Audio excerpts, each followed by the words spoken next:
I'm not crying about it now, but I was then. This is a story all about how I got rejected by Netflix. Spoiler alert, they were right. I lacked a critical product manager skill. It was 2016. I just landed an interview for a dream job, an opening on Netflix's product team. I badly wanted this job. I love their innovation in media. When Netflix arrived 25 years ago, the net looked a lot like this. And the flicks looked a lot like that. And then, hey, Netflix shows up. They had a company bus to Santa Cruz, California, and I hated driving myself to work. It was scary.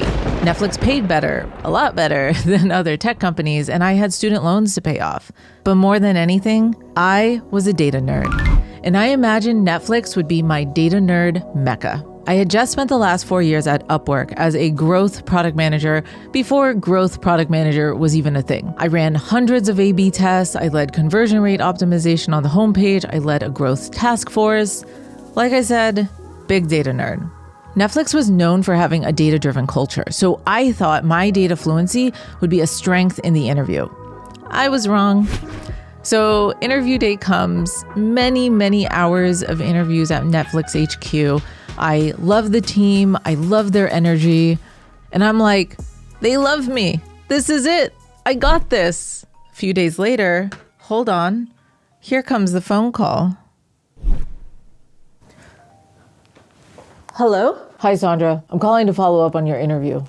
Hi. Yes. Thank you for thank you for considering me for this role. You did really well. And I want you to know that this was a difficult decision. And I don't say that lightly. The team really liked you, but unfortunately, it is not a fit. Oh, I see. As you know, this role is focused on Netflix's B2B partnerships, not on the millions of subscribers. Our team has limited data to work with, so we need a product manager who is strategic and has product sense and who can make gut decisions. Your interviewers are worried that you are too dependent on data, that you are going to lean on it like a crutch, and that you wouldn't be able to trust your own instincts when dealing with ambiguity. Oh no, you found out my weakness, ambiguity. Side note, that was super cool that the hiring manager called me himself to give me this constructive, brutal feedback. It would have been so much easier for him to just say, "It's not you, it's us. Have a great life." Between sobs, I thought back to the interview and I cringed when I remembered answering almost every question with, "Oh yeah, I'd A/B test that." Even when the interviewers hinted that A/B testing might not be an option, I struggled to describe other ways to make decisions. Dealing with ambiguity was important for this role, and I failed that test with flying colors. Psst.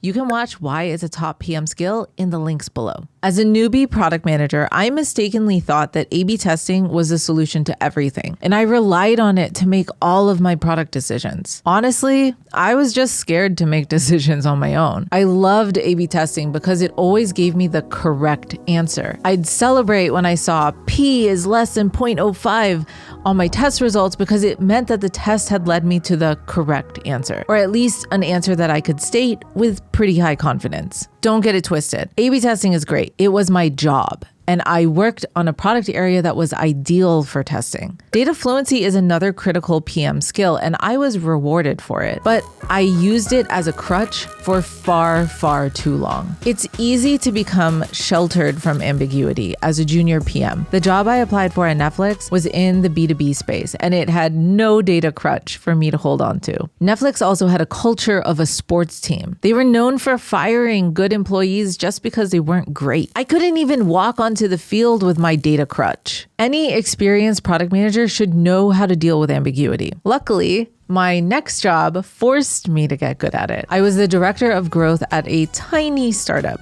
a mobile app for gas delivery. We had an enthusiastic but tiny user base of early adopters. We never had enough data. It was impossible to run A/B tests. I had to find other ways to get more information to reduce uncertainty. I started using a lot more qualitative data. I had conversations with our customers. I read industry reports and customer support tickets, and we did a lot of usability testing. I learned how to acknowledge the unknowns, reduce uncertainty, and confidently make decisions despite limited data. Don't go as long as I did being scared in the midst of uncertainty. You need to welcome it. Dealing with ambiguity becomes even more important as you climb the ladder to more senior PM roles. You'll have to make tougher decisions with more uncertainty and less help from your mentors. The exact steps that I use to confront the unknown and reduce uncertainty are in my last video and Substack post. Links below. Dealing with ambiguity is not easy. It takes practice, but I hope that my story and practice tips help you avoid this pitfall. You got this.